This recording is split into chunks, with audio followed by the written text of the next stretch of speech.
오늘 아침에 주시는 하나님 말씀은 신약 성경 히브리서 10장 1절로 11절의 말씀입니다. 신약 성경 히브리서 10장 1절로 18절의 말씀입니다. 히브리서 10장 1절로 18절의 말씀입니다. 함께 한 목소리로 봉독하도록 하겠습니다. 율법은 장차 올 좋은 일의 그림자일 뿐이요 참 형상이 아니므로 해마다 늘 드리는 같은 제사로는 나아오는 자들을 언제나 온전하게 할 수 없느니라. 그렇지 아니하면 섬기는 자들이 단번에 정결하게 되어 다시 죄를 깨닫는 일이 없으리니 어찌 제사 드리는 일을 그치지 아니하였으리요. 그러나 이 제사들에는 해마다 죄를 기억하게 하는 것이 있나니 이는 황소와 염소의 피가 능히 죄를 없이 하지 못함이라. 그러므로 주께서 세상에 임하실 때에 이르시되 하나님이 제사와 예물을 원하지 아니하시고 오직 나를 위하여 한 몸을 예비하셨도다. 번제와 속죄제는 기뻐하지 아니하시나니 이에 내가 말하기를 하나님이여 보시옵소서 두루마리 책에 나를 가리켜 기록된 것과 같이 하나님의 뜻을 행하러 왔나이다 하셨느니라. 위에 말씀하시기를 주께서는 제사와 예물과 번제와 속죄제는 원하지도 아니하고 기뻐하지도 아니하신다 하셨고 이는 다 율법을 따라 드리는 것이라.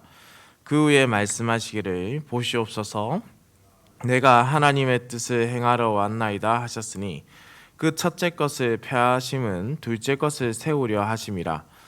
이 뜻을 따라 예수 그리스도의 몸을 단번에 들이심으로 말미암아 우리가 거룩함을 얻었노라. 제사장마다 매일 서서 섬기며 자주 같은 제사를 드리되 이 제사는 언제나 죄를 없게 하지 못하거니와 오직 그리스도는 죄를 위하여 한 영원한 제사를 드리시고 하나님 우편에 앉으사 그 후에 자기 원수들을 자기 발등상이 되게 하실 때까지 기다리시나니 그가 거룩하게 된 자들을 한 번의 제사로 영원히 온전하게 하셨느니라.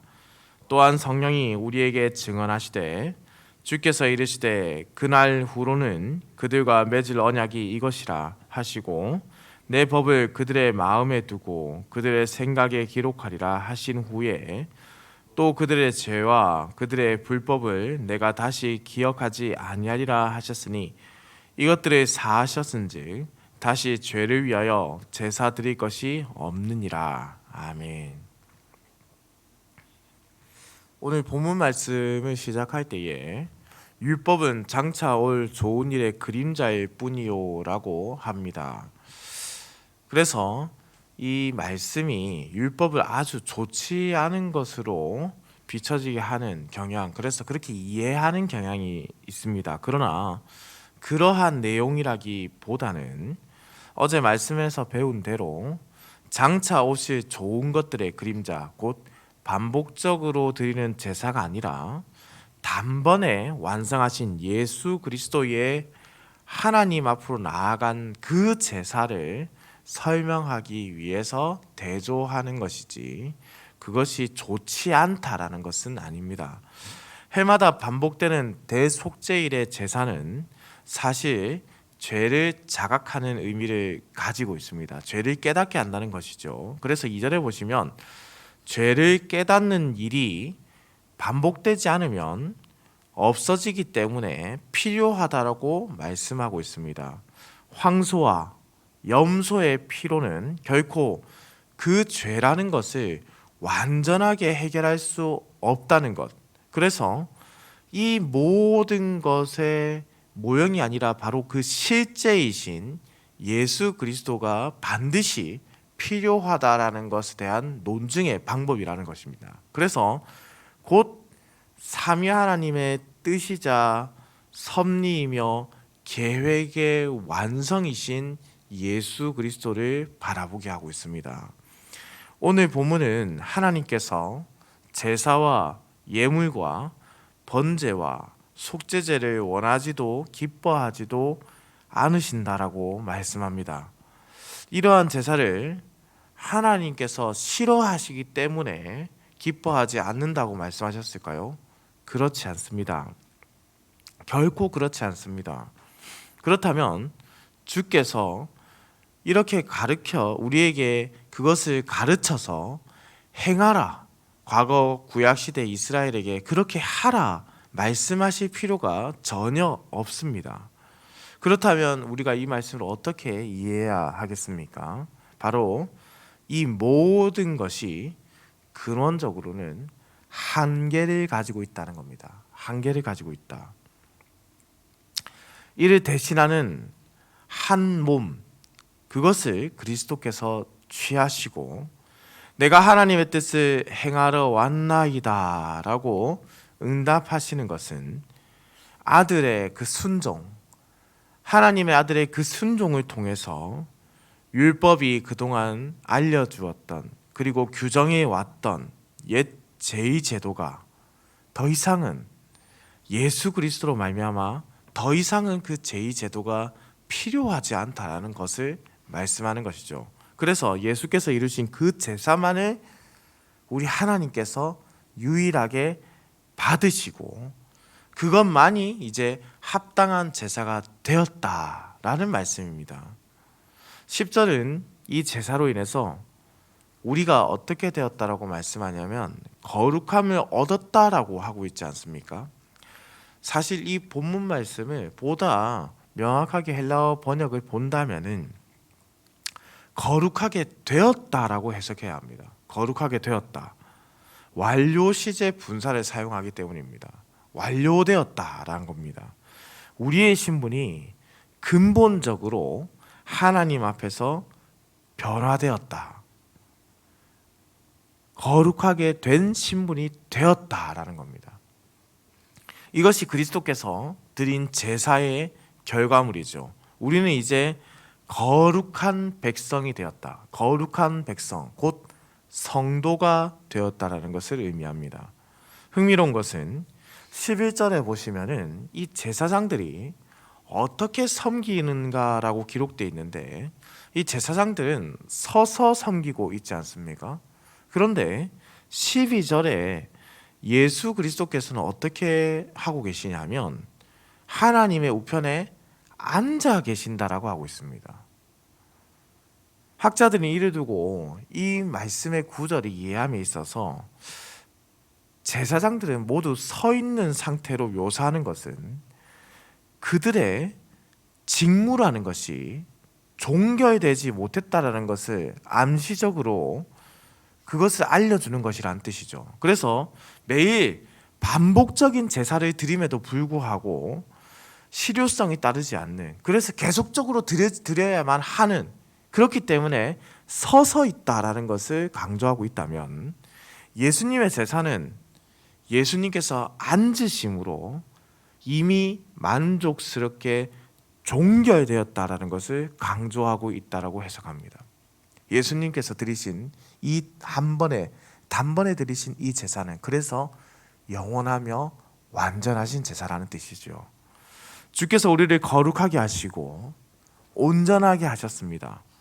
그러나 우리는 사실 죄를 지으면서 또한 살아가고 있지 않습니까?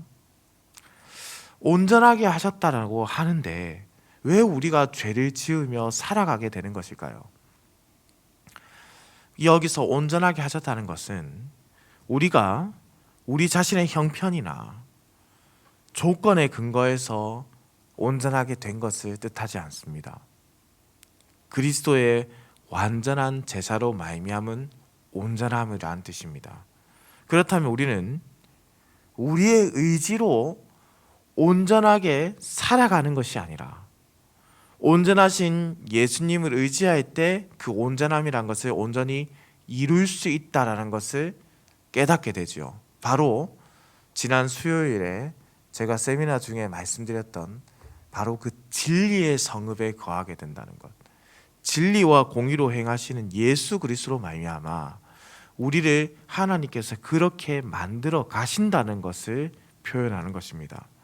15절에서 18절 말씀은 지난 8장에서 인용했던 예레미야 31장 33절에서 34절의 말씀을 다시금 인용해서 새 언약의 핵심적인 내용 두 가지를 다시 확인하는 모습을 지금 보여줍니다.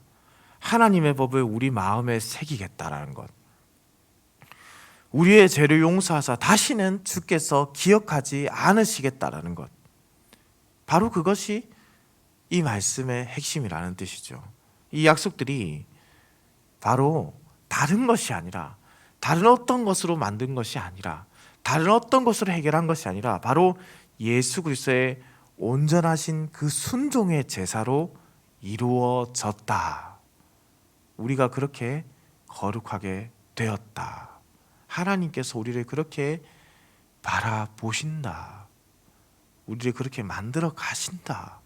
라고 우리에게 계속해서 확증의 말씀을 주고 계십니다.